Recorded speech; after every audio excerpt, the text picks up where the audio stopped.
They called him Tariq, the timekeeper. Not because he fixed watches, not because he sold clocks that chimed, but because his tiny, dusty shop at the corner of Old City Market was full of clocks. Dozens, maybe hundreds, lined the walls, shelves, and even the ceiling. But here's the strange part. Every single one of them was broken. Each clock frozen at a different time. 1:14, 6:59, 3:02. None of them ticked, none of them moved, and none of them were for sale. People often came in out of curiosity and left in quiet thought. No one ever really understood the purpose of the place. Until one rainy evening, a young woman named Lena stumbled into the shop. She was soaked to the bone, not just from the rain, but from the storm inside her. She had just lost her job. Her father had fallen ill, and the man she loved left without a word. In her words, it felt like time itself had betrayed me. As she stood among the broken clocks, she whispered, Why do you keep these?"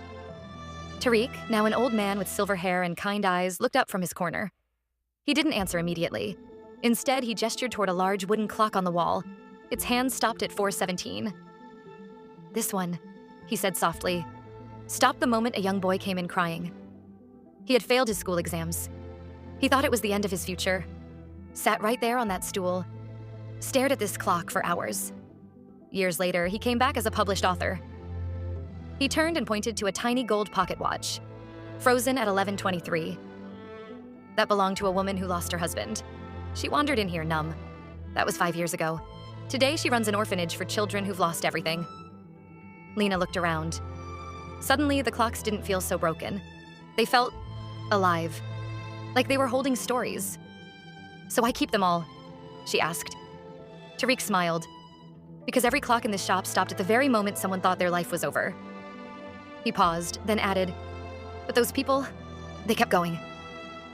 A silence settled in the room, the kind of silence that feels sacred. Tariq stood and walked to a drawer.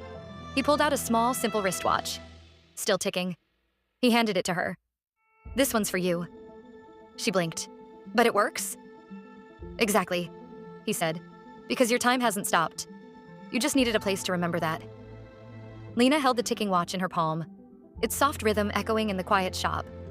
She looked up. "But how do I know things will get better?" Tariq smiled gently. "You don't. Not today. Maybe not tomorrow. But time doesn't promise comfort. It promises movement. And as long as something is still ticking, so are you." She nodded slowly and stepped outside into the rain. But this time, she didn't run from it. She walked, steady, soaked but unafraid. Because sometimes life doesn't give you signs.